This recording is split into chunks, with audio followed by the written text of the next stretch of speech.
ॐ सहनाववतु सहनौ भुनक्तु सह वीर्यं करवावहै तेजस्विनावधीतमस्तु मा विद्विषावहै। ॐ शांति शांति शांति। मीमांसा दर्शन की 54वीं कक्षा, मीमांसा दर्शन के प्रथम अध्याय के तृतीय पाद का 10वां अधिकरण हम देख रहे थे।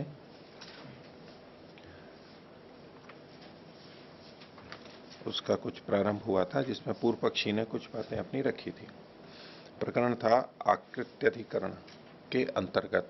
आकृति अधिकरण यानी शब्द आकृति को कहता है या व्यक्ति को कहता है, यह विषय आगे चलेगा।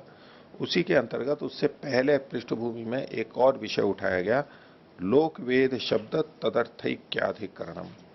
लोक के शब्द और वेद के शब्द, इन दोनों के अर्थों की एक रूपता, शब्द भी वही और अर्थ भी वही, इस रूप में ये प्रतिपादित कर रहे हैं, यानी उसमें समानता है। 100% भिन्नता नहीं है कि वैदिक शब्द बिल्कुल अलग और लौकिक शब्द बिल्कुल अलग। जैसे कोई भिन्न भिन्न भाषाएं हों और उन शब्दों के अर्थ भी अलग, वेद में अगर वैसा ही शब्द है तो बिल्कुल भिन्न अर्थ में, और लोक में वही शब्द है तो बिल्कुल भिन्न अर्थ में। तो ऐसा नहीं है, उसमें बहुत अधिक समानता है। कुछ तो भिन्नता है ही, तभी दो तरह की भाषा है। भिन्नता तो है, बहुत से शब्द लोक में है वेद में नहीं है, उस भिन्नता का मना नहीं किया जा रहा है। लेकिन जो शब्द वेद में मिल रहे हैं और लोक में भी मिल रहे हैं तो वो समान अर्थ वाले हैं, समान शब्द भी मिल रहे हैं और समान अर्थ भी उसमें दिखाई दे रहे हैं हमें। तो ये संबंधित विषय चल रहा था। इससे पहले भी हमने व्याकरण वाला अधिकरण साधु असाधु शब्दों का ये देखा था। तो पिछले पाठ में से किन्हीं को कुछ पूछना है तो पूछ सकते हैं। हाँ, पृष्ठ संख्या 262 पे यहाँ पे जो पूर्व पक्ष ने गौ, गावी और गौणी आदि जो शब्दों को लेकर के अपनी बात रखी थी, तो सिद्धांत पक्ष ने अपने हेतुओं से गौ को अनादि शब्द सिद्ध किया था और औरों को भ्रांत शब्द सिद्ध किया था। उसमें कोई अलग से हेतु और वो ऐसा कुछ सिद्ध नहीं था। वो केवल ये बताना चाहते हैं बाकी शब्द तो प्रमाद या अशक्ति के कारण से है। मूल शब्द गौ है, उसके लिए अलग से कोई प्रमाण प्रस्तुत नहीं किया था, पर उसको इसी तरह सिद्ध माना जाएगा कि शास्त्र में यही शब्द मिलता है, प्राचीन काल से मूल शब्द यही मिलता है। और कोई? ओम आचार्य जी, पृष्ठ संख्या 267 सूत्र है एक देशत्वाच्च विभक्ति व्यत्यये स्यात्। तो इसमें कह रहे हैं कि जहाँ पर विभक्ति व्यत्यय हो जाता है, जैसे अस्मके ही आगच्छामि, बोलना ये चाहिए था अस्मकेभ्य आगच्छामि, गलती से अस्मके ही आगच्छामि बोल दिया गया। तो इस विभक्ति व्यत्यय में भी जो एक देश अस्मक शब्द, उसको देख करके पता लग जाएगा कि यहाँ पर अस्मकेभ्य है। तो ये कैसे पता लगेगा, ये निश्चय नहीं हुआ। क्योंकि अश्मकई और आगच्छति, आगच्छति एक है हमारे पास में, पूरा वाक्य देखा जाता है प्रसंग आदि को देखते हुए। तो अश्मकई तृतीय विभक्ति का जो अर्थ है, यानी करण अर्थ में साधकतमम करणम की दृष्टि से यहाँ कोई संगति नहीं लग रही है। तो संगति किसकी लग रही है? आगच्छति शब्द को देखते हुए, तो वहां पर अपादा नहीं आएगा, तो पंचमी विभक्ति का अर्थ निकल करके आ जाएगा। तो उसमें ऐसे में हम फिर ये बोलते हैं यहाँ पंचमी के अर्थ में तृतीया है, अर्थ पंचमी का आ रहा है, दिख तृतीया विभक्ति रही है। और ये व्याकरण में भी, यानी अष्टाध्यायी के सूत्रों में भी और बहुत जगह हम ये देखते हैं, अनेक उदाहरण हैं, वो इसी बात को संकेत करते हैं कि ऐसा भी हो सकता है। क्योंकि जो विभक्ति वहां हमारे को दिखाई दे रही है उसको मान करके अर्थ करेंगे तो अर्थ ही नहीं बनता है वहां पर। इसलिए कहते हैं कि यहाँ ये विभक्ति इस अर्थ में है। इसी बात का अभ्यास कराया जाता है कि शास्त्रों में भी ऐसा हो सकता है और बोलचाल में भी ऐसा हो जाता है, कई बार अनजाने में भी हो जाता है और वैसे भी बोला जा सकता है। और यहां केवल शब्द संस्कार के लिए वे कोई विभक्ति लाई गई है औत्सर्गिक रूप से व्याकरण में प्रथमा विभक्ति एक वचन लाया जाता है शब्द संस्कार यानी पद संज्ञा के लिए। पद संज्ञा तो है अपदम न प्रयुंजित है, तो पद संज्ञा के लिए उसको कोई विभक्ति तो लानी पड़ेगी, और वो औत्सर्गिक रूप से प्रथमा विभक्ति का एक वचन लाया जाता है। इसको थोड़ा और बढ़ा दीजिए कि इसको पद बनाना है तो कोई सी भी विभक्ति लाई जा सकती है, वहां केवल पद निर्माण ही प्रयोजन है, अर्थ तो हमारे को वैसे भी आ जाएगा, और कभी विभक्ति ना भी हो तो भी अर्थ आ जाएगा। उसको हम विभक्ति का लोप या लुप कहेंगे। वेद में बहुत सारे शब्द ऐसे मिलते हैं वहां विभक्ति नहीं दिखाई देती है हमारे को। तो विभक्ति भिन्न भी आ सकती है और विभक्ति नहीं भी आ सकती है। ये सब प्रयोग वेद में भी देखे जाते हैं, औरों में भी, और अष्टाध्यायी में भी देखे जाते हैं। भाषा में ये अंश भी है, ये हमें स्वीकार करके चलना चाहिए। ये गलती नहीं है, त्रुटि नहीं है। व्यवहार में जब भाषा बोली जाती है तो इस तरह के प्रयोग होते हैं, अन्य भाषाओं में भी होते हैं जब तेजी से बोला जाता है। अंग्रेजी में खासतौर से ये देखा जाएगा, और सुनने वाले भी शुरू का शब्द सुनते हैं, उनको पता है कि ये वाक्य जिस प्रभाव में जा रहे हैं यही शब्द आने वाला है, और उसका केवल प्रारंभ का बोला और उसको समझ में आता है, पूरा वो बोलते ही नहीं है, अगला शब्द आ जाता है एकदम, उच्चारण नहीं करते वो। साइलेंट, कितनी चीजें साइलेंट है उनकी वैसे भी है, और जहां उच्चारण भी होता है उसको भी साइलेंट करके चुप रह करके ही बोलते चले जाते हैं बस।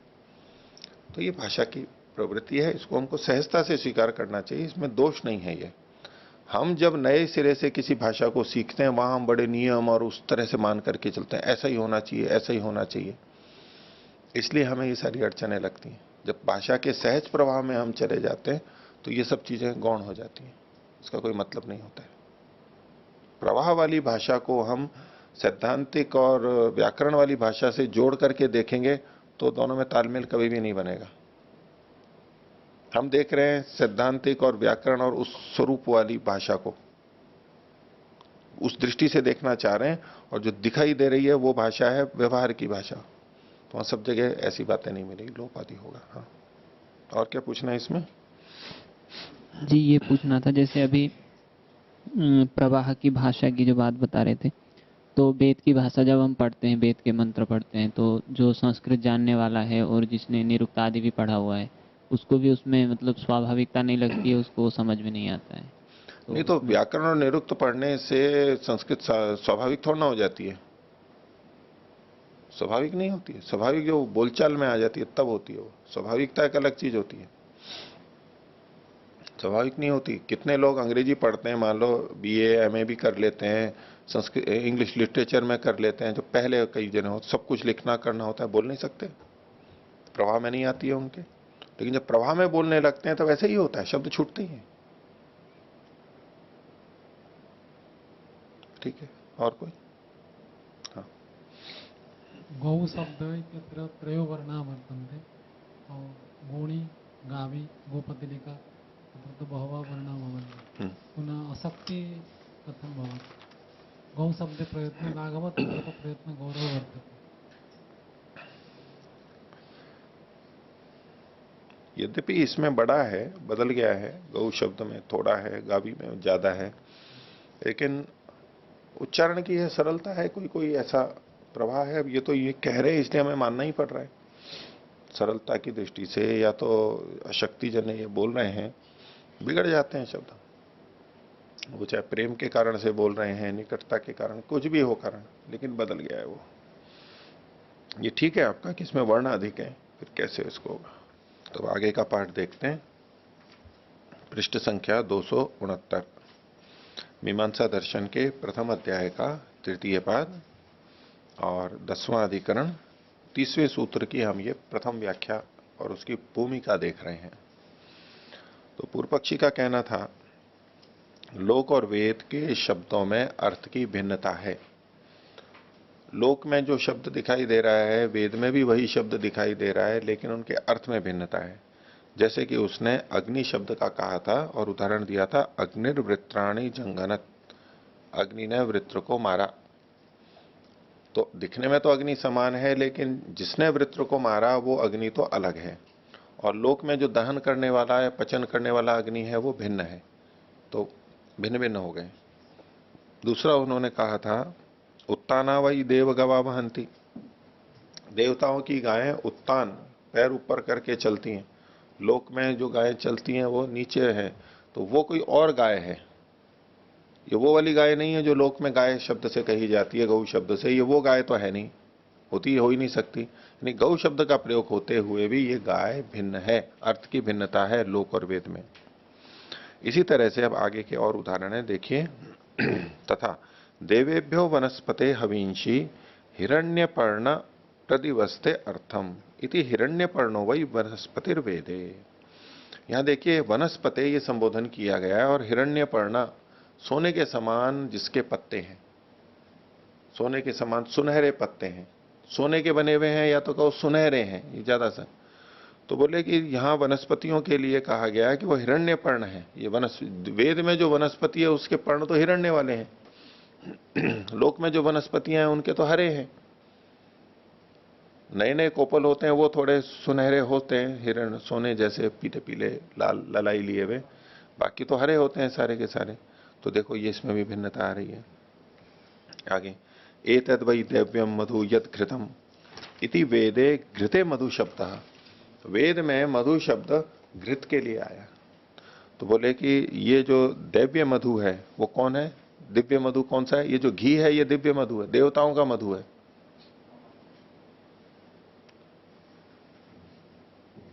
मधु शब्द देवताओं के लिए जो प्रयोग किया गया तो वो घृत है उनका, घृत को मधु शब्द से कहा गया, जबकि लोक में मधु शब्द से भिन्न बोलते हैं।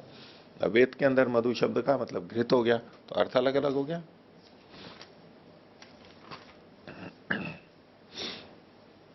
माध्वी गावो भवन्तु न मधुक्षरन्ति सिंधव, माध्वी गावो भवन्तु न। हमारी गाय कैसी होनी चाहिए, माधवी मतलब मधु वाली, मधु को निकालने वाली, मधु देने वाली। तो शहद निकलता है गायों से, वो कह जी मीठा दूध होना चाहिए उनका, मधु मतलब मीठा, मधु मीठा होता है, तो या तो मीठे दूध वाली गाय होनी चाहिए। ठीक है, ये भी एक अर्थ हो सकता है।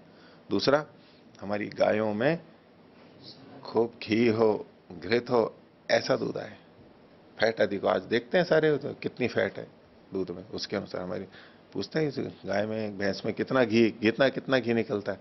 वो कई जने तो दूध नहीं पूछते, घी कितना निकलता है ये पूछते हैं।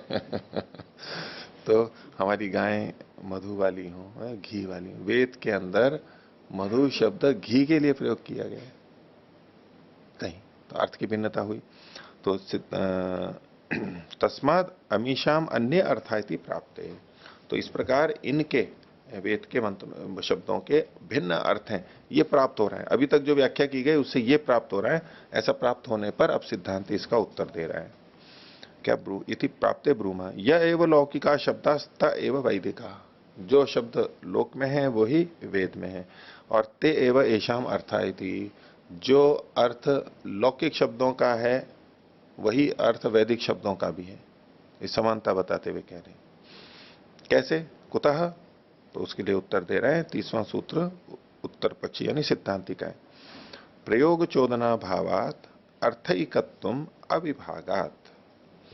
तो इसमें प्रयोग चोदना भावात, ना और भा ये इस तरह से विच्छेद है। यहां पर आगे जो आएगा पूर्व पक्षी की तरफ से दोबारा जब यही सूत्र आएगा तो प्रयोग चोदना अभावात, दोनों तरह की संधियां हो सकती हैं। तो यहां भावात है, वहां अभावात है, भिन्न ढंग से किया गया है। तो प्रयोग का मतलब है कर्म, और चोदना का मतलब है विधि, उपदेश। उसका होने से जो प्रयोग कर्म बताए गए हैं, जो उपदेश दिया गया है, उसके दिखाई देने से वैसा ही देखा भी जाता है, वैसा ही किया भी जाता है। इसलिए अर्थैकत्वम उनका एक अर्थत्व है। और दूसरा हेतु दिया अविभागात, उनमें भिन्नता न होने से। अलग अलग ऐसा विभाजन नहीं है कि ये तो वैदिक शब्द हैं और ये लौकिक शब्द हैं, अलग अलग ऐसा विभाजन मिलता है कहीं? यद्यपि वैदिक और लौकिक दो तरह के शब्द बता रहे हैं, लेकिन उनका विभाजन मिलता है कि ये शब्द तो वैदिक है, यानी केवल वैदिक है, और ये शब्द लौकिक हैं और केवल लौकिक हैं, ऐसा विभाजन मिलता है क्या? उसके लिए कह रहे हैं अविभागात, विभाग न मिलने के कारण से। भाष्य देखिए, प्रयोग चोदना भावात एवं प्रयोग चोदना संभवती। प्रयोग का उपदेश संभव है, कब संभव है? जब दोनों को एक माना जाएगा। व्यवहार में उस क्रिया को करना जब एक माना जाए यदि ता एव शब्दास्ता एव अर्थ, जब वही शब्द और वही अर्थ है लोक में वेद में, तब ये प्रयोग की चोदना, प्रयोग का कथन, प्रयोग का किया जाना, धर्म का उपदेश ये संभव है, नहीं तो नहीं हो सकता। नहीं तो क्या होगा, इतर्था शब्दो अन्यत्वे अर्थो न प्रतीयेता, नहीं तो इतर्था शब्दान्यत्वे, शब्दों नहीं है, इतर्था शब्दान्यत्वे, शब्द के भिन्न होने पर, यानी वैदिक शब्दों की दृष्टि से कह रहे हैं, वैदिक शब्दों के भिन्न होने पर तो उनका अर्थ ही नहीं पता लगता हमारे को, लेकिन अर्थ पता लगता है। तस्मात एक शब्दत्वमिति, इसलिए दोनों का समान शब्दत्व है, समान शब्द है, समान अर्थ है। पूर्व पक्षी कह रहा है अब उच्यते, इसमें दीर्घ ऊ है, उच्यते ह्रस्व कर लीजिए, उच्यते, उच्यते प्रयोजनम इदम। पूर्व पक्षी सिद्धांति को कह रहा है आपने ये तो प्रयोजन बताया है, आपके द्वारा प्रयोजन कहा जा रहा है, अपनी बात की सिद्धि के लिए हेतु थोड़ा ना प्रस्तुत किया है। प्रयोजन क्या, कि यदि एक नहीं हुए तो व्यवहार नहीं हो पाएगा, ये तो आपने प्रयोजन बताया, कोई हेतु थोड़ा ना दिया, प्रमाण थोड़ा ना प्रस्तुत किया। तो कहा उच्यते प्रयोजनम इदम, आपके द्वारा तो केवल प्रयोजन बताया जा रहा, हेतु विपदिश्यतामिति, आप तो हेतु दीजिए कोई इसकी सिद्ध करने में। तो उसके लिए फिर सिद्धांति दे रहा है ततो हेतु रुच्यते अविभागादिति, सूत्र में जो अविभाग आता है ये हेतु के रूप में प्रस्तुत किया गया है। न तेषाम एशांच विभागम उपलभामहे, सिद्धांति कह रहा है कि उनका और इनका विभाग हम नहीं देख पा रहे हैं, कहीं मिलता नहीं है, ये तो वैदिक शब्द हैं और ये लौकिक शब्द हैं, कोई अलग अलग विभाजन करके लिखा हुआ है क्या?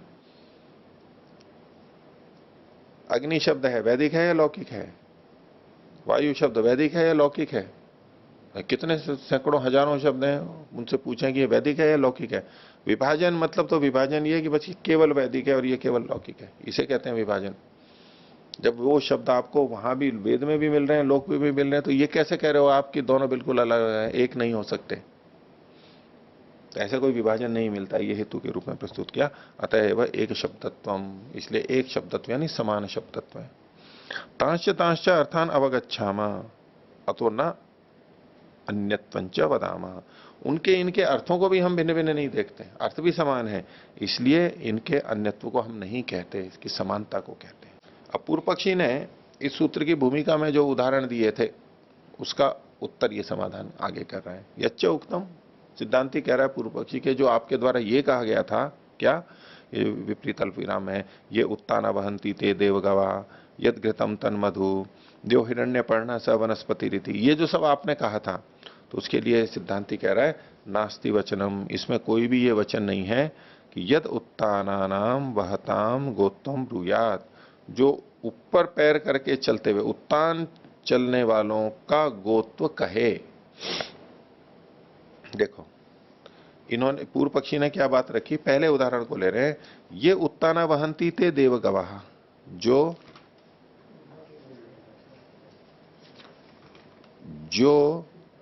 ऊपर की ओर वहन करते हैं, यानी पैर ऊपर करके चलते हैं, वो देवताओं की गाय हैं। ये किसने बताया? पूर्व पक्षी ने अर्थ दिया। वाक्य क्या था वहां, उत्ताना वही देव गवाह वहंती, उत्ताना वही देव गवाह वहंती, ये नहीं कहा गया था कि ये उत्ताना वहंती ते देव गवाह। अर्थ में की भिन्नता देखना, जो पैर ऊपर करके चलती हैं वो देवताओं की गायें होती हैं, ये वाक्य बोलेंगे तो क्या अर्थ आएगा? ये जैसा यहां लिखा ना, ये उत्ताना वहंती ते देव गवाह, इसमें क्या चीज बताई जा रही है? मीमांसा में जब भी वाक्य की विवेचना की जाती है, उसको स्पष्टता के लिए किया जाता है, तो वहां उद्देश्य विधेय को देखते हैं, अलग अलग देख लेते हैं। उद्देश्य मतलब क्या चीज पहले से पता थी जो यहां पर कही गई है, और विधेय यानी वो क्या चीज है जो नई कही गई है, नए ढंग से बताई जा रही है, पहली बार बताई जा रही है।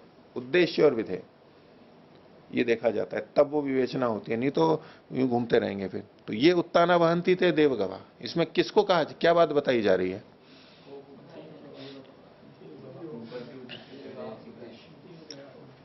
देवताओं की गायें ऊपर को पैर करके चलती हैं ये बताया जा रहा है, या जो ऊपर की ओर पैर करके चलती है वो देवताओं की गायें होती हैं ये बताया जा रहा है?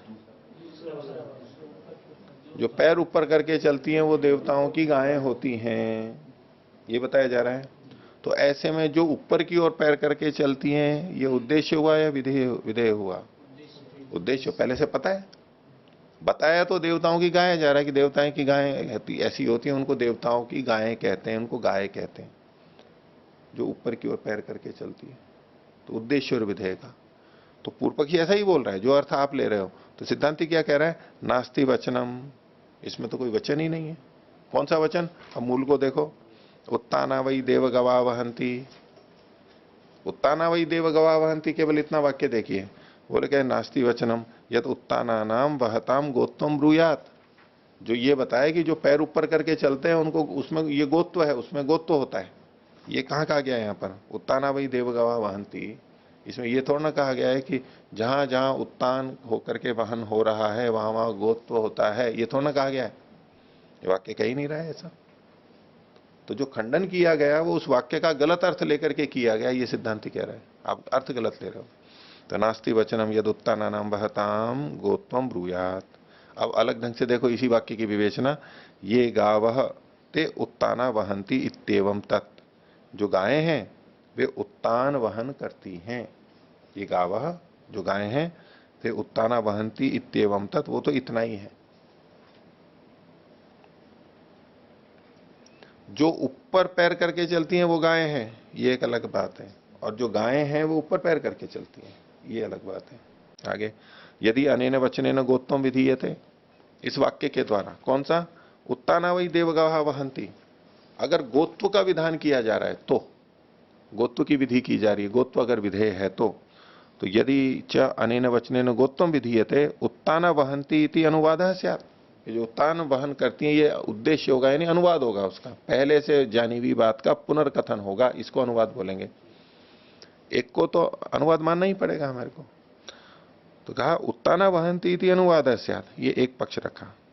इसी में और आगे कह रहे हैं, दोष दिखा रहे हैं, न च उत्ताना वहंत प्रसिद्धा केचित, ऊपर की ओर पैर करके चलते हुए प्रसिद्ध तो है नहीं, आपको अनुवाद मानना पड़ेगा। गाय की विधि कर रहे हो तो जो ऊपर पैर करके चलती है इसको अनुवाद मानना पड़ेगा, और अनुवाद वो होता है जो पहले से अनुभूत होता है, ज्ञात होता है। तो बोले ऐसा तो देखा ही नहीं जाता है कि पैर ऊपर करके कोई चलती हो गाय, जिसको अनुवाद कैसे बना सकते हो आप?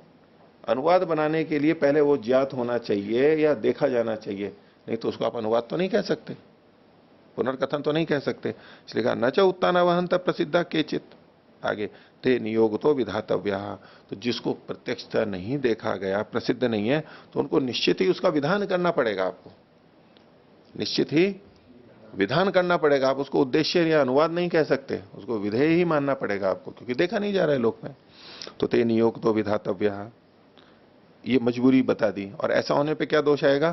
तेषु विधीयमानेषु न शक्तम गोत्वम विधातुम, और अगर इसका विधान कर रहे हो तो गोत्व का विधान आप नहीं कर सकते। अब गोत्व का विधान नहीं कर सकते, क्यों नहीं कर सकते? भिद्यते ही तथा वाक्यम, ऐसा करेंगे तो वाक्य में भेद हो जाएगा, ये एक वाक्य नहीं कहलाएगा, क्योंकि दो दो विधेय हो जाएंगे तो दो वाक्य मानने पड़ेंगे आपको। एक ही विधेय होना चाहिए वाक्य में। कथ्य जो होता है, जो कहा जाना है, वो अंश एक ही होना चाहिए, उसमें दो नहीं होना चाहिए, वाक्य भेद हो जाएगा, ये दोष आ जाएगा। आगे, यदि च अन्य वैदिका तथा उत्तानादि नाम अर्थो न गम्येत, अगर हम ये कहते हैं कि वैदिक शब्द अन्य है, अभी सिद्धांति तो ये मान रहा है लौकिक और वैदिक शब्द समान है, पूर्व पक्षी कह रहा है कि अलग अलग है, उस पक्ष में अलग अलग है, उसके लिए कह रहा है यदि अन्य वैदिका, अगर वैदिक शब्द भिन्न होते तो तथा उत्तानादि नाम अर्थो न गम्येत, तो ये जो उत्तान शब्द है इसका अर्थ ही नहीं पता लगेगा हमारे को। हम लोक में उत्तान शब्द का क्या अर्थ ले रहे हैं? पैर। तो और वेद में जब आया है तो वहां क्या अर्थ ले रहे हैं? लौकिक तो लेना नहीं है, भिन्न अर्थ होना चाहिए। तो क्या अर्थ है उसका? उनका अर्थ ही नहीं पता लगेगा हमारे को। तथा उत्तानादि नाम अर्थो न गम्येत तत्र न तराम शक्येत अविज्ञात लक्षणम गोत्वम विज्ञातुम, तो ऐसे में न तराम, किसी भी तरह नहीं आप पता लगा सकते, संभव नहीं होगा कि अविज्ञात लक्षण, जिसका लक्षण ही पता नहीं है, कौन सा? उत्तान वाला लक्षण, उसका गोत्व विज्ञातुम, गोत्व बताया जा सके। गोत्व को विधेय कह रहे हैं कि इसका गोत्व है, जो ऊपर चलते हैं पैर करके, वो है ही नहीं, तो कैसे होगा? न च उत्तान वहन वचनम अपि अनर्थकम। अब कोई कहने लगे, मान लो पूर्व पक्षी की बात का खंडन कर दिया, भाई उत्तान तो अर्थ ही नहीं आ रहा है, तो फिर तो ये अनर्थक हो जाएगा, इसलिए कोई ना कोई अर्थ लेना पड़ेगा। तो सिद्धांत कह रहा है कि अगर अर्थ नहीं तो न च उत्तान वहन वचनम अपनी अनर्थकम, ये अनर्थक नहीं है, व्यर्थ नहीं है, ऐसे ही नहीं कह दिया गया है। किस बात पे? ये कह रहे हैं कि इसको मान लो अनुवाद मानेंगे, इसको अगर अनुवाद भी मानेंगे, लोक में देखा नहीं जा रहा है, तो ये व्यर्थ हुआ। तो बोले व्यर्थ नहीं होगा, स्तुत्यर्थे न अर्थवत भविष्यति, स्तुति के लिए ये अर्थ वाला, स्तुति के रूप में ये सार्थक हो जाएगा। ये स्तुति की जा रही है, देवताओं की गायें ऊपर पैर करके चलती हैं, ये उसकी स्तुति की जा रही है।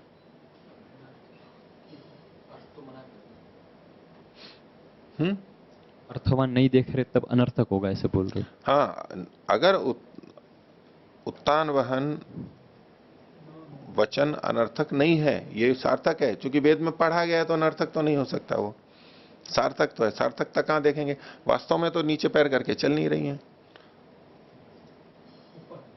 हाँ, ऊपर पैर करके चल नहीं रही है, वास्तव में तो नीचे ही पैर करके चल रही है। फिर कैसे ये संगत होगा? स्तुति के रूप में होगा।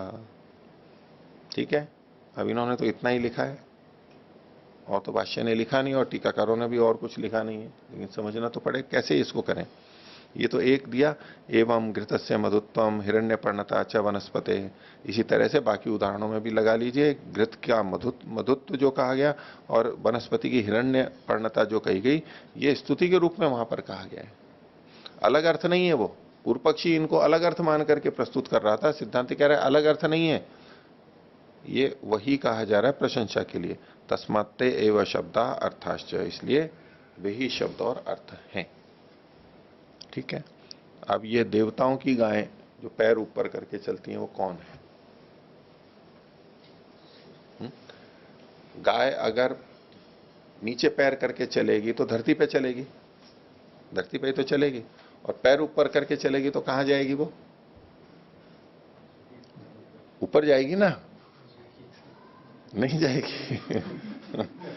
भाई कल्पना में तो जाना ही पड़ेगा ना आपको कुछ तो। भाई नीचे पैर करके चल रही है तब तो नीचे चलेगी, और पैर ऊपर करके चल रही है तो ऊपर जानी चाहिए ना, ऊपर जानी चाहिए ना। गाय क्या है यहां पर? इंद्रियां। गाय क्या है? इंद्रियां। मनुष्यों की जो गायें हैं, इंद्रियां, इंद्रियों को गाय कहते ही है ना, गो शब्द से। मनुष्यों की इंद्रियां कहां चलती है? नीचे पैर करके चलती हैं, तो धरती पर चलती हैं, विषयों की तरफ चलती है, और ऊपर नहीं जा सकती। वो चलेंगी, बहुत चल सकती हैं, पृथ्वी भी बहुत बड़ी है, घूमेगी, लेकिन रहेगी यहीं पर ही। खाएगी, पिएगी, दूध देगी, ये सब कुछ होगा, लेकिन रहेगी यहीं पर ही। खूब लाभ भी लगेगा कि बहुत लाभ हो रहा है इनसे, लेकिन रहेगी यहीं पर ही, इसी पे रहेगी। जन्म मरण का चक्र वैसा ही चलता रहेगा, नीचे यहीं चलती रहेगी। लेकिन देवता अपनी गायों को क्या कर देते हैं? पैर ऊपर करके चलाते हैं, ऊपर की तरफ, द्युलोक की तरफ, प्रकाश के लोक की तरफ, ज्ञान लोक की तरफ। वो अपनी इंद्रियों का प्रयोग किसके लिए करते हैं? ज्ञान के लिए करने लगते हैं, अपने उत्थान के लिए करने लगते हैं, ऊपर के लिए करने लगते हैं। बाकी ये इंद्रियां जो गाय नीचे चलती है, चरना खाना पीना इसके लिए चलती हैं, तो खाना पीना विषय भोग के लिए जब इंद्रियां चल रही हैं तो नीचे चलेंगी। और ऊपर कर ली ज्ञान के लिए, तो उसके लिए कितना अनंत क्षेत्र है ऊपर जाने के लिए, कितनी विशालता है, वो जा सकते। तो देवताओं की गाय कैसी होती है? ऊपर पैर वाली होती है, तो वो ऊपर जाती है, विस्तार से जाती है। ठीक है,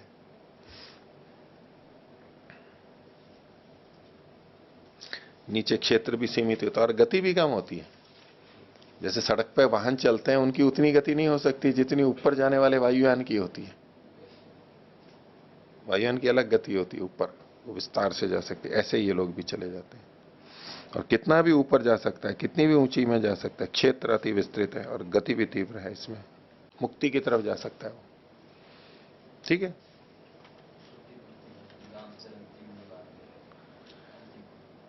हाँ,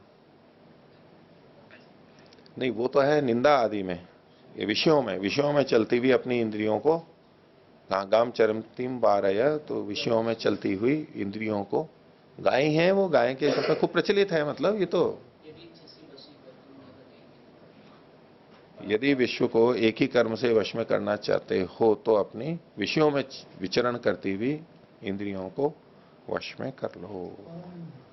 है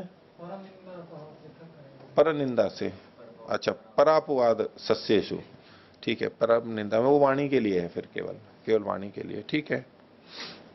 पर निंदापवादेशु चरंतीम गाम निवारयेत। तो ये हो गया। आगे देखिए, अब ये वास्तविक अधिकरण जो आकृत्य अधिकरण है, जिसकी भूमिका के रूप में एक ले लिया था, अभी आकृति अधिकरण चल। शब्द का अर्थ आकृति होता है या व्यक्ति होता है, ये चर्चा यहां पर चलेगी। भाष्य देखिए, यदि यह एव लौकिकास्ता एव अर्था तदा संदेह। जिस पक्ष में आपने ये मान लिया पिछले अधिकरण से कि जैसे लौकिक शब्द होते हैं जिन अर्थों वाले, उन्हीं अर्थों वाले वैदिक शब्द भी होते हैं, तब ये संदेह पैदा हो रहा है किम आकृति शब्दार्थो अथा व्यक्ति रीति। शब्द का जो अर्थ है, शब्द जिसको कह रहा है, वो व्यक्ति होता है या आकृति होती है। आकृति मतलब जाति की तरह से देखिए यहां पर। तो अब कहने की आकृति क्या होती है और व्यक्ति क्या होती है, तो का पुनर्आकृति का व्यक्ति रीति, वो है क्या चीज, इसका स्वरूप बताइए पहले, तब समझ में आएगा। तो उत्तर दे रहा है पूर्व पक्षी ही, द्रव्य गुण कर्मणाम सामान्य मात्राकृति और असाधारण विशेषा व्यक्ति। आकृति और व्यक्ति का लक्षण इन्होंने दे दिया यहां पर। तो आकृति का क्या कहा, द्रव्य गुण और कर्म, तीन चीजें हो गई।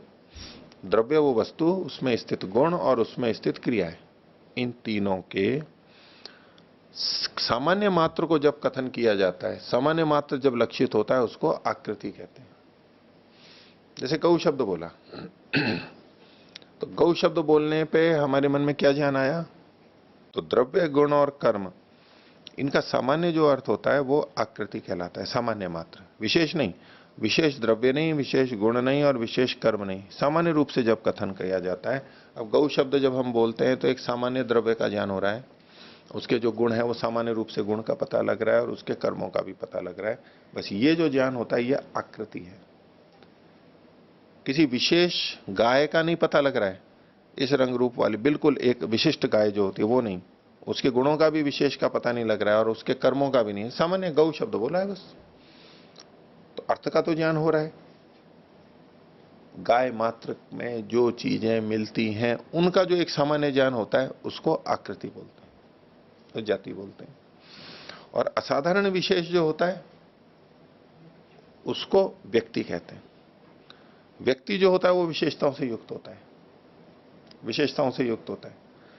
अच्छा, जो जाति होती है उसको हम सामान्य बोलते हैं, समानता होती है। लेकिन जाति की भी जो समानता है वो भी विशेष होती है। जैसे गोत्व, भिन्न भिन्न गायों में जो समान विद्यमान है, गोत्व, गोपना, गायपना, वो तो सामान्य है।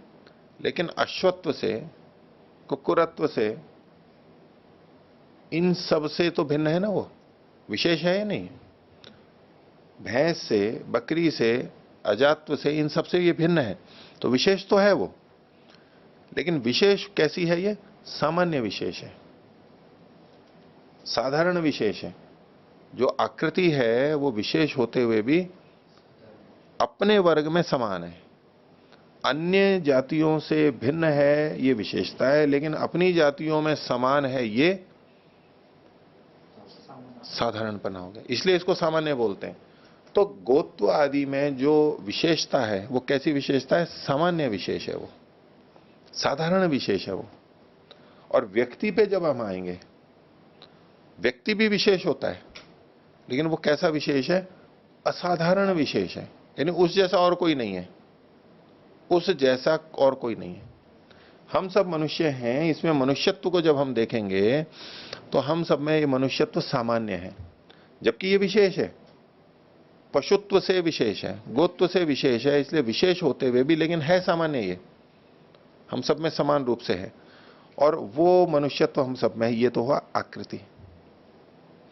लेकिन जब हम ये अलग अलग व्यक्ति बैठे हुए हैं, हमारी जो कुछ विशेषता है वो कैसी विशेषता है, असाधारण है, वैसी दूसरे में नहीं है। अभी हम यूं देखेंगे कि भाई दो आंखें सबके हैं, दो कान सबके हैं, हाथ पैर जो भी सारी चीजें हैं जैसी मनुष्य को होती हैं, ये विशेषता ये सामान्य है, ये साधारण विशेषता है हमारी, सब में है। लेकिन अब असाधारण विशेषता क्यों हम किसी एक व्यक्ति को पहचानते हैं कि ये अलग व्यक्ति है, ये अलग व्यक्ति है, ये अलग व्यक्ति है? ये कैसे पहचानते हैं? कि आंखें तो सबके अलग अलग हैं, हाथ सबके अलग अलग हैं, बाल सबके अलग अलग हैं, चेहरा, सब कुछ चीजें जो हैं वो सबकी ऐसी हैं जो दूसरे की नहीं है। और मान लो कोई एक छोटा मोटा अंग मिल भी रहा हो, वास्तव में तो मिलेगा भी नहीं, छोटा अंग भी दूसरे से 100% एक जैसा नहीं मिलेगा, सब कुछ अलग अलग है, इतनी विचित्रता है। लेकिन अगर मिल भी जाए एक जैसा तो दूसरी चीजें भिन्न मिलेंगी उसकी, कुल मिलाकर के जो है वो सब चीजें एक जैसी नहीं मिलेंगी। इसलिए व्यक्ति वो होता है जो असाधारण विशेष होता है। हम इतनी गायों में किसी एक गाय को जो पहचानते हैं कि ये विशेष गाय है, उसका रंग अलग है, उस पर कुछ चिन्ह लगे हुए हैं, उसका सींग अलग है, उसकी पूंछ अलग है, भिन्न भिन्न है, तो थोड़ा कुछ ना कुछ भिन्नता होती है, उसके खुर अलग अलग है, इससे हम पहचान लेते हैं उसको। ये कहलाता है असाधारण विशेष। तो आकृति और व्यक्ति इन दोनों में विशेषता होती है अन्यों से भेद करने के लिए, लेकिन आकृति में सामान्य विशेष होता है, इसलिए उसको सामान्य ही कह दिया जाता है। और व्यक्ति के अंदर जो विशेष होता है वो असाधारण होता है, जिससे उस व्यक्ति की पहचान है। अब किसी व्यक्ति में भी सामान्य विशेष भी होता है, जैसे कि हम सब में मनुष्यत्व है, ये सामान्य विशेष है भाई। सामान्य रूप से जो आंख नाक कान प्रकार जो हमारा ढांचा होता है मनुष्यों का, वैसा सबका है, इस दृष्टि से तो समान है। लेकिन इससे व्यक्ति का पता नहीं लगता है। व्यक्ति का पता लगने के लिए, पहचान के लिए तो असाधारण विशेष होना चाहिए। इसलिए इन्होंने व्यक्ति की परिभाषा क्या की? असाधारण विशेषः व्यक्ति। फिर से देख लीजिए, द्रव्य गुण कर्मणाम सामान्य मात्रम आकृति और असाधारण विशेषा व्यक्ति। अब सिद्धांति पूछ रहा है कुतः संशय, आपको संशय क्यों हो गया इसमें? गौ इत्युक्ते सामान्य प्रत्ययात व्यक्तौ च क्रिया संबंधात, क्यों संदेह हुआ? तो पूर्व पक्षी कह रहे हैं भाई गौ शब्द जब हम बोलते हैं तो उसमें एक तरफ तो सामान्य प्रत्यय होता है, सामान्य प्रत्ययात यानी आकृति का ज्ञान होता है, आकृति का ज्ञान होता है, बस सामान्य ज्ञान हुआ एक तरफ, तो ये बात है। और व्यक्तौ च क्रिया संबंधा, जब हम उस गौ को क्रिया से जोड़ते हैं तो वहां पर व्यक्ति से जुड़ती है वो। पानी पिला दो गाय को, और वो जो पानी जिसको पिलाया जाएगा वो व्यक्ति होगी। वो सामान्य जो गोत्र जाती है उसको पानी पिला ही नहीं सकते, वो पीती नहीं है वो। तो जब हम गौ शब्द बोलेंगे तब तो आकृति का ज्ञान होता है, लेकिन जब क्रिया से जोड़ते हैं तो व्यक्ति जुड़ जाता है। इसलिए मेरे को संदेह हो रहा है कि गौ ये शब्द का अर्थ व्यक्ति होता है या आकृति होता है। आगे कुतः आपके और क्रिया संबंध तदुच्यते व्यक्ति ही शब्दार्थ इति। तो इसके, लेकिन फिर भी हम इस आधार पर कहते हैं कि क्या है, व्यक्ति ही पदार्थ है, शब्दार्थ है, शब्द का अर्थ व्यक्ति ही है। हम ये इस निर्णय पे जब पहुंचते हैं, संदेह तो हुआ और संदेह के बाद निर्णय पूर्व पक्षी कह रहा है कि व्यक्ति ही पदार्थ है, शब्दार्थ है। कुतः सिद्धांति ने पूछा, तो 30वां सूत्र फिर से आ रहा है, दूसरे ढंग से पूर्व पक्षी इसका उत्तर दे रहा है। प्रयोग चोदना भावात अर्थैकत्वम अविभागात। तो प्रयोग चोदना अभावात, अगर हम आकृति में शब्द का अर्थ लेंगे तो प्रयोग का जो निर्देश किया गया है उसका अभाव हो जाएगा। वो जो निर्देश किया है इसको ये करो वो की कर नहीं पाएंगे अगर यदि आकृति में शब्द के अर्थ को लेंगे। तो व्यक्ति में लेंगे तो प्रयोग का निर्देश हो सकेगा, भाव आ जाएगा। तो प्रयोग चोदना अभावात है। अर्थैकत्वम, इसके अंदर एक व्यक्ति ही अर्थ है। अर्थैकत्व माने एक है वही अर्थ है, क्योंकि जाति में तो सारे व्यक्ति आ जाते हैं, तो इसमें एक जो विशिष्ट है वही है अविभागात। और क्योंकि आकृति और व्यक्ति में भिन्नता नहीं है। हम जहां एक व्यक्ति को देखते हैं तो जिसको जहां व्यक्ति देखते हैं उसी में आकृति भी होती है। एक गाय को देखेंगे तो उसमें गोत्र जाति भी रहेगी, इसी तरह मनुष्यत्व में भिन्न नहीं हो सकती, व्यक्ति में ही वो दिखाई देती है, साथ साथ ही रहते हैं। जहां पर जाति है, आकृति है, वहां व्यक्ति भी मिलेगा, और जहां व्यक्ति है वहां जाति भी मिलेगी, दोनों मिलेंगे ना। कोई ऐसा उदाहरण दे सकते हैं कि जहां आकृति तो हो, यानी जाति तो हो और व्यक्ति ना हो? ऐसा नहीं मिलेगा हमारे को, वो साथ में ही मिलेंगे। तो अविभागा, तो उसका विभाग नहीं कर सकते आप कि देखो ये व्यक्ति है, व्यक्ति को अलग करके ऐसे बताया कि उसमें जाति नहीं हो, और जाति को अलग करके ऐसे बताया कि इसमें व्यक्ति नहीं हो। ऐसा नहीं हो सकता, अविभाग है। भाष्य देखिए, प्रयोग चोदना भावात, उदाहरण दे रहे हैं प्रयोग के, आलंबन प्रोक्षण विशेषण आदि नाम प्रयोग चोदना अकृत्यर्थे न संभवेयो। वहां कर्मकांड से संबंधित वाक्य लेकर के आलंबन, ये एक बात हुई, उसमें छूना अर्थ हुआ, प्रोक्षण उसको पहुंचना यानी छींटे देना, शुद्धि करना, और विशेषण मतलब तो काटने के अर्थ में है। इनके प्रयोग का जो निर्देश मिलता है वह आकृति अर्थ में ही, आकृति अर्थ में संभव नहीं हो सकता, न संभव है। ये जो सारे कर्म हैं ये आकृति अर्थ जब लेंगे तो संभव नहीं हो सकते।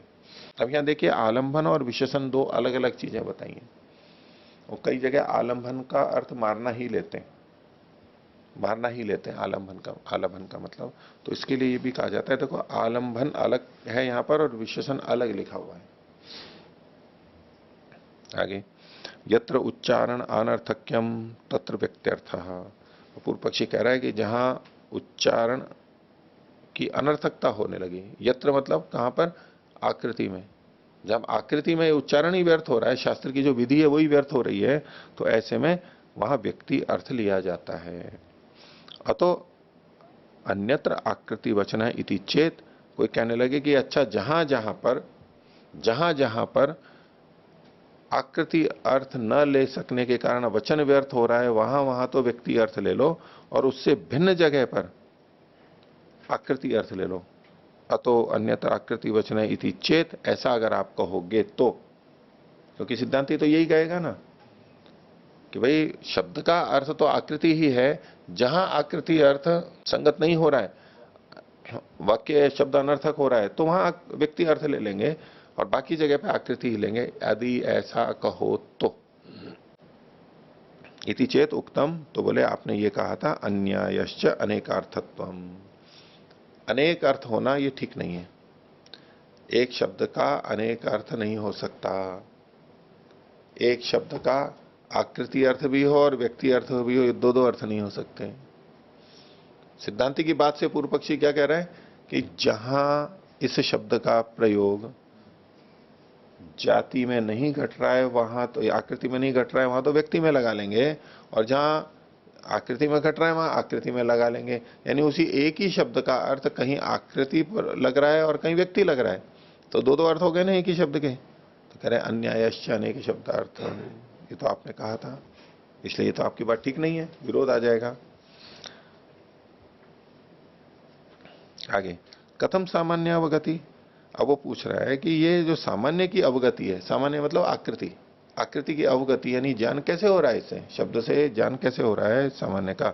इति चेत, यदि कोई पूछे तो, व्यक्ति पदार्थ कस्य आकृति चिन्ह भूता भविष्यति।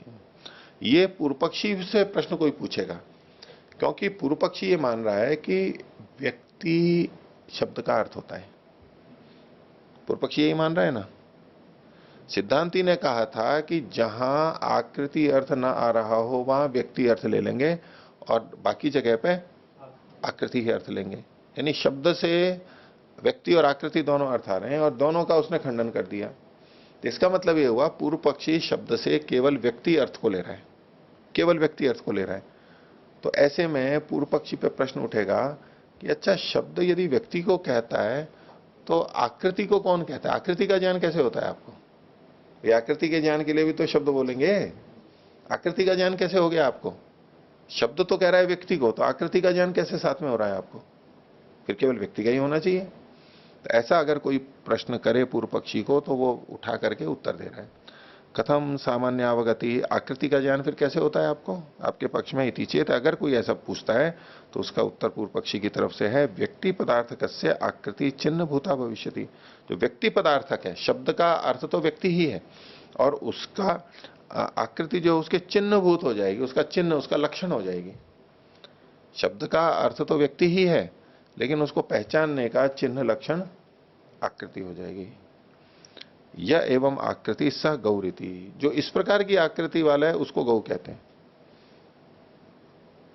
एक गाय, गौ शब्द से व्यक्ति का ग्रहण होगा, लेकिन वो गौ कौन सी, किसे गौ कहेंगे? जो इस प्रकार की होती है उसे गौ कहेंगे। तो ये जो इस प्रकार की होती है ये आकृति साथ में जुड़ गई, और आकृति से व्यक्ति की पहचान हुई, आकृति से व्यक्ति की पहचान हुई। तो इस प्रकार से शब्द को बोलते हुए आकृति चिन्हभूत होकर के वहां पर अर्थ दे देती है, उसी शब्द से आ जाती है।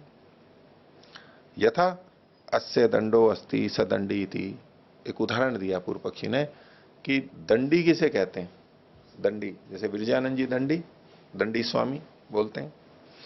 तो यस्य दंडो अस्ति, जिसका दंड है, जिसके पास डंडा है, उसको क्या बोलते हैं? दंडी। तो दंडी शब्द से किसका ग्रहण होता है? डंडे का या डंडे वाले का? डंडे वाले का होता है। ठीक है।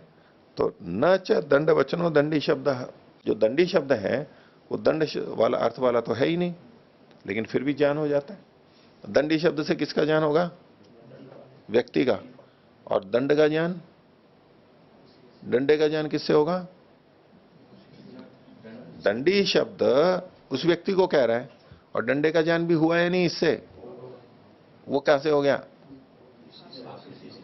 इसी आकृति क्यों ला रहे हो बीच में? इसी शब्द से हुआ ना, इसी शब्द से हुआ। कैसे हुआ? एक शब्द दो अर्थों को कैसे कह रहा है? दंडी शब्द डंडे को भी कह रहा है और डंडे वाले को भी कह रहा है, दो दो को कैसे कह रहा है? ये एक शब्द दो अर्थों को नहीं कह सकता, एक ही अर्थ को कह रहा है। तो ये दंडी शब्द डंडे को भी कैसे कह रहा है? दंडे वाले को ही कह रहा है दंडी शब्द। ठीक है। तो दंड का अर्थ कहां से ले लिया? दंड उस व्यक्ति का चिन्हभूत यहां पर है, चिन्हभूत होते हुए उसका भी ज्ञान हो गया, यद्यपि एक शब्द से एक ही अर्थ का ज्ञान हो रहा है। तो ये पूर्व पक्षी ने अपने पक्ष के लिए ये बात रखी कि जो शब्द व्यक्ति को कह रहा है, सिद्धांति ने पूछा था कि आकृति का ज्ञान कैसे होगा?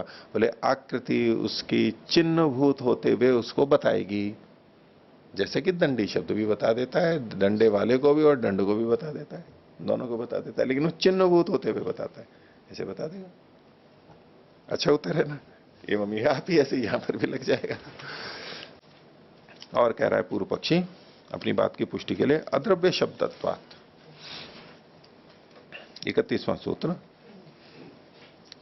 द्रव्य शब्द का न होने के कारण से, शब्द को आकृति का धर्म अगर मानेंगे, आकृति अर्थ मानेंगे, तो द्रव्य का आश्रय करने वाला शब्द न होने से, शब्द जो है द्रव्य का आश्रय न करने वाला। भाष्य देखिए, द्रव्याश्रय से शब्दों द्रव्य शब्द। पहले तो यहां पर ये जो द्रव्य शब्द लिखा है इसका अर्थ खोलना है कि इसका मतलब क्या होता है।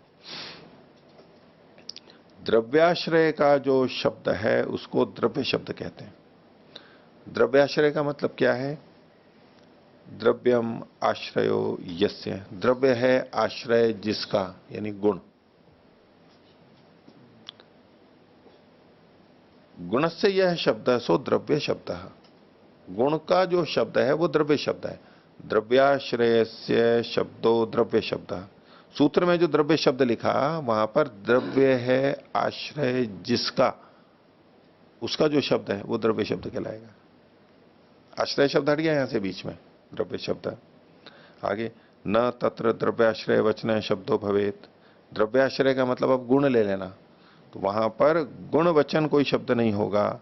यदि आकृति शब्दार्थो भवेत, अगर आप आकृति को शब्द का अर्थ मानोगे, सिद्धांति को कह रहा है पूर्व पक्षी, यदि आप आकृति को शब्द का अर्थ मानोगे तो वहां पर गुणवाचक कोई शब्द नहीं होगा।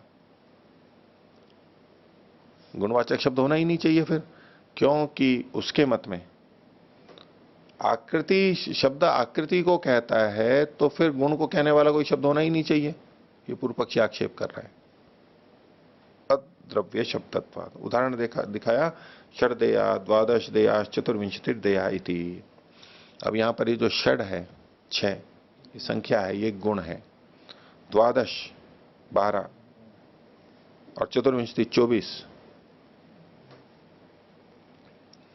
न ही आकृति षडादि भी संख्या भी युज्यते, आकृति कभी भी 6, 12, 24 इन संख्याओं से युक्त नहीं होती, क्योंकि आकृति जाति तो एक ही होती है, गोत्र तो बस एक ही है, अपने आप में एक ही है, उसमें संख्या नहीं हो सकती।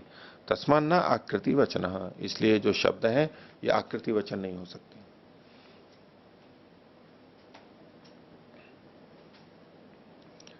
गुणवाची जो शब्द हैं वो आकृति वचन नहीं हो, आकृति वचन में घट नहीं सकते, उनको व्यक्ति वचन में ही लेना पड़ेगा, इसलिए भी शब्द व्यक्ति को कहता है, ये पूर्व पक्षी ने बात रखी। आगे 32वां सूत्र, अन्य दर्शनाच, और यहां पर अन्य इस शब्द के प्रयोग के अन्य द्रव्य के देखे जाने से भी, कि एक द्रव्य के नाश होने पर दूसरा द्रव्य, ये जो कथन किया जाता है तो वो जाति में नहीं प्रयोग हो सकता, आकृति में प्रयोग नहीं हो सकता। व्यक्ति मानेंगे तो अन्य शब्द का प्रयोग हो जाएगा। अन्य शब्द का प्रयोग कब कर सकते हैं? उन स्थलों पे जो एक ही जाति एक ही आकृति में भी दूसरे को जब लाया जाएगा तो वो व्यक्ति मान करके लाया जाएगा। उसका उदाहरण यहां दिया, यदि पशु अपाकृत पलायेत अन्यम तद वर्णम तद वयसम आलभेत, यदि कोई पशु जो उपाकृत है, जिसको ग्रहण किया है वहां पर याग में, वो पलायेत भाग जाए, भाग सकता है ना, छूट करके भाग जाए, कोई कोई ऐसे होते टिकते नहीं है, तो ऐसे में क्या करें? वो तो भाग गया जंगल में, उसको पीछे पीछे भागोगे लाओगे और फिर दिक्कत करेगा, तो क्या करे ऐसे में? अन्यम, दूसरे को लेके आए। कैसा? तद वर्णम, उसी रंग वाला होना चाहिए, और तद वयसम, और उसी आयु वाला होना चाहिए, उसको ले आए। तो ये जो अन्य है, ये अन्य का मतलब क्या है? या पशु की बात थी, पशु शब्द आकृति को कह रहा है या व्यक्ति को कह रहा है? यदि यहां पर आकृति को कह रहा है पशु शब्द, तो अन्य नहीं हो सकती। पशु तो एक ही जाति होती है, या तो अश्व या तो बच्चा है, जो भी कुछ है वो एक ही है, अन्य तो लाया ही नहीं जा सकता है, संभव ही नहीं है। लेकिन अन्य कहा गया, इससे पता लगता है कि यहां पशु व्यक्ति को कहा जा रहा है। एक व्यक्ति चला जाए तो दूसरे व्यक्ति को ले आए, इसी बात को कहा यदि आकृति वचन है शब्दों भवेत, यदि शब्द आकृति को कहने वाला हो तो अन्य से आलंभो नोपपद्येत, अन्य आकृति का आलम्बन वहां नहीं हो सकता। क्यों? अन्य से आपी पशु द्रव्य से सैवाकृति, ऐ कर लेना इसको, सैवाकृति, सा एव आकृति, क्योंकि अन्य जो पशु द्रव्य लाया भी गया है, यदि आप इसको आकृति कह रहे हो तो जो अन्य पशु लाया भी गया है उसकी आकृति तो वही है, जाति तो वही है, जाति अन्य कहां हुई है? ठीक है, आप पशु दूसरा ले आए तो आकृति तो, जाति तो दूसरी नहीं हुई।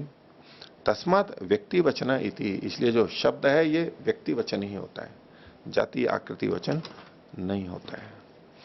तो ये पूर्व पक्षी ने अपनी बातें रखी। तो अन्य से आप पशु द्रव्य से सही आकृति, न तो अन्य, बिना आकृति नहीं है उसकी। और जो अन्य का ग्रहण करना है तो अन्य तो व्यक्ति ही होगा, जाति आकृति कभी भी नहीं होगा। तो इस प्रकार से पूर्व पक्षी ने अपनी बात रखी, और आगे 33वें सूत्र से सिद्धांति इसका उत्तर देगा, इन सब का उत्तर देगा। तो ये बड़ी रोचक चर्चाएं चलती हैं कि आखिर शब्द कहता किसको है। ये जो सूक्ष्म चर्चा चलती है ना, आखिर शब्द कह किसको रहा है। वैसे व्यवहार में देखो तो हमारे को कोई भी दिक्कत नहीं है। क्या दिक्कत है भाई? किसी ने शब्द बोला और हमें पता लग गया और हमारा व्यवहार भी हो गया। अब ये सब चर्चा करने की वहां कोई आवश्यकता नहीं कि ये शब्द व्यक्ति को कहता है, आकृति को कहता है, क्या करता है। व्यवहार तो चल ही रहा है ना, अनपढ़ का भी व्यवहार चल रहा है, कुछ भी जरूरत नहीं है। लेकिन शास्त्रीय दृष्टि से, तकनीकी दृष्टि से जब हम भाषा को समझते हैं, भाषा विज्ञान को समझते हैं, तो ये सारी चीजें आएंगी। अगर हो क्या रहा है यहां पर, हम समझ किसको रहे हैं और क्यों समझ रहे हैं, कैसे समझ रहे हैं, शब्द आखिर कह क्या रहा है। और इसलिए शब्द की इतनी चर्चा की जाती है। हमारे व्याकरण महाभाष्य में भी है, तो निरुक्त में भी है, तो यहां पर भी है, और वाक्यपदीयम और पूरा भाषा शास्त्र हमारा इन सब चीजों को विचारता है। आज का भाषा शास्त्र अब विचार रहा है इसको, कुछ समय से, कुछ दशकों से कहो या तो इन सदियों से कहीं, पहले नहीं विचार था उनका भाषा को बिल्कुल सामान्य। आज तो भाषा विज्ञान एक अलग से बना हुआ है, वहां भी लिंग्विस्टिक अलग से भाषा विज्ञान, और उसमें सूक्ष्मता में जाते हैं। और वो लोग इस बात को स्वीकार करते हैं कि भाषा पे जितना विचार भारत में संस्कृत में किया गया ऐसा दूसरी जगह नहीं है। बहुत पहले से इन्होंने इस तरह के विचार किए हैं, अपने सिद्धांत बनाए हैं, सोचा है उन्होंने। ये कब सोच सकते हैं? जो शांति से रहते हो। सांसारिक विषय भोगों में, खाने पीने में और इसी में ना लगे मैं हूं। ये चीजें कब आती हैं? जब तसल्ली से बैठेगा तभी तो आती हैं ये नई नई चीजें, तब सूझती हैं।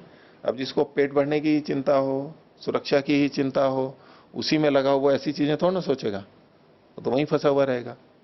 इसलिए वैज्ञानिक और ये सब जो बड़े बड़े लोग होते हैं, इनको क्या किया जाता है? बिल्कुल निश्चिंत किया जाता है।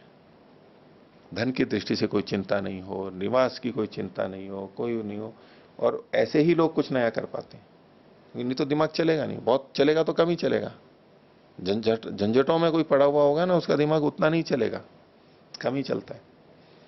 ये पीछे महाभारत आया था, तो उसके जो लेखक थे, संवाद लेखक, उनको अलग से 5 स्टार होटल में रखा गया था, बिल्कुल।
सहनाववतु सहनौ भुनक्तु सह वीर्यं करवावहै तेजस्विनावधीतमस्तु मा विद्विषावहै।